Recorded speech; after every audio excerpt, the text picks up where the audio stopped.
மா, புது வீடு எப்படி இருக்கு? நல்லா இருக்குப்பா. ஆனா அந்த வீடே நல்லா தானே இருந்தது.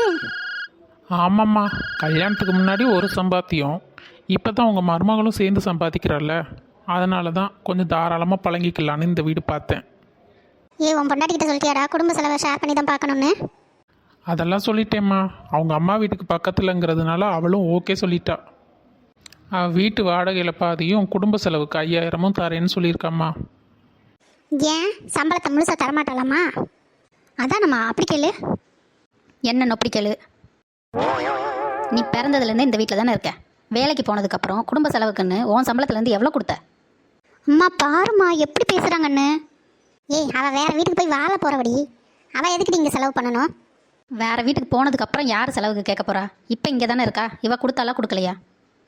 புது வீட்டுக்கு வந்த முதல் நாளே ஆரம்பிக்காதீங்க. தயவு செஞ்சு எல்லாரும் போய் ரெஸ்ட் எடுங்க. இன்றைக்கி சமையல் எதுவும் பண்ண வேண்டாம், கடையில் வாங்கிக்கலாம். ஏங்க, அந்த பழைய வீடுனா நமக்கு 5000 மிச்சம் ஆகும் இல்லைங்க. ஏங்க இப்போ இந்த புது வீடு பார்த்தீங்க?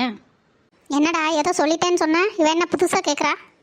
ஏற்கனவே சொல்லிட்டாருத்த. ஆனாலும் அந்த வீடுனா நமக்கு 5000 மிச்சம் ஆகும்ல, அதுக்கு தான் பார்த்தேன். ஏன் குடும்பத்துக்காக உன் சம்பளத்துலேருந்து ஒரு 5000 ரூபா கொடுக்க மாட்டியா? நான் கொடுக்க மாட்டேன்னு சொல்லலத்த. நான் எது சொன்னாலும் குத்தமாகவே எடுத்துக்கிறீங்க. புது வீடு பார்த்தாச்சு, வந்தாச்சு. இதுக்கு மேலே எதுவும் இதை பற்றி பேச வேண்டாம். எல்லாரும் அவங்க ரூமுக்கு போய் ரெஸ்ட் எடுங்க. என்னங்க சொல்லு ராணி. இன்னைக்கு நம்ம பொண்ணுக்கு லீவு தாங்க. வீட்டில் தான் இருப்பா, போய் பார்த்துட்டு வந்துருமா? நேற்று தான் பால் காய்ச்சி வேற முடிச்சாங்க. எனக்கும் ஆசையாக தான் இருக்குது. ஆனால் எனக்கு அவங்க மாமியாரை நினச்சா தான் பேசாமல் அவளை இங்கே வர சொல்லிடுறேன். அவளுக்கு இன்னைக்கு ஒரு நாள் தாங்க லீவு. அவளை போய் எப்படி அலைய வைக்கிறது? அவங்க என்ன வேணா பேசிட்டு போட்டுங்க, நம்ம போய் நம்ம பிள்ளைய பார்த்துட்டு வந்துடலாங்க. சரி சரி, போயிட்டு வந்துடலாம். அவளுக்கு மட்டன் பிரியாணினா ரொம்ப பிடிக்கும். மட்டன் எடுத்துகிட்டு வந்துடுறீங்களா? கையோட பிரியாணி செஞ்சு எடுத்துகிட்டு போயிடுவோம். சரி, அவளுக்கு செய்யாமல் நம்ம வேற யாருக்கு செய்ய போகிறோம்? அவளுக்கு ஃபோன் பண்ணி சொல்லிடு நம்ம வாரோன்னு. இல்லைங்க, திடீர்னு போனால் தான் அவங்க நம்ம பொண்ணை எப்படி பார்த்துக்கிறாங்கன்னு தெரிஞ்சுக்க முடியும். அதுவும் சரிதான். சரி, நான் போய் மட்டன் எடுத்துகிட்டு வந்துடுறேன். சரிங்க. எங்க நேற்று பார்த்தீங்களா அவன் எப்படி பேசினான்னு? திவ்யா சம்பளத்தை குடும்ப செலவுக்கு கொடுக்க சொல்கிறா. நானும் பார்த்தேன். அவளை கொஞ்சம் அடக்கி வைக்கணும். அவளுக்கு மாமான்னு மரியாதை தெரில, அத்தைன்னு மரியாதை தெரில.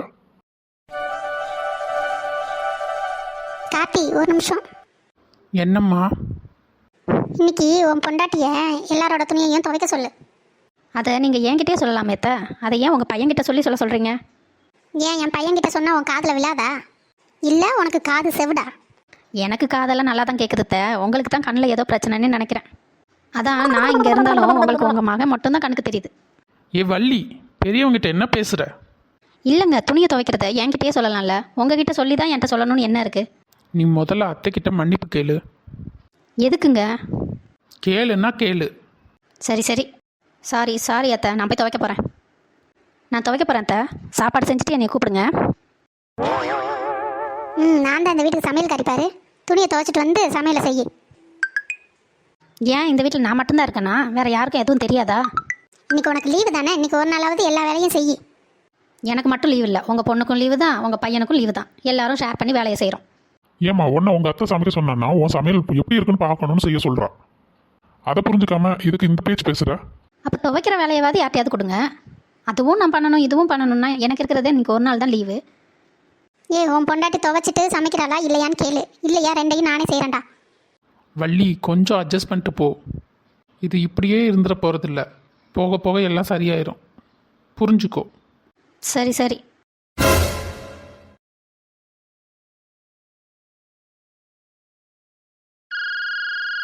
ஹலோ, சொல்லுமா.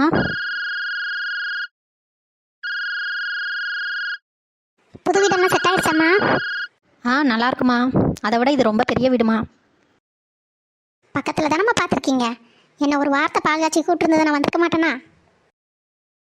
அது இங்கே இருக்கிற பெரியவங்களுக்கு தெரியணுமா, அதை நானா சொல்ல முடியும். சரி வச்சிடுறேம்மா, நான் அப்புறமா பேசுகிறேன். என்னது பெரியவங்களுக்கு தெரியணும்?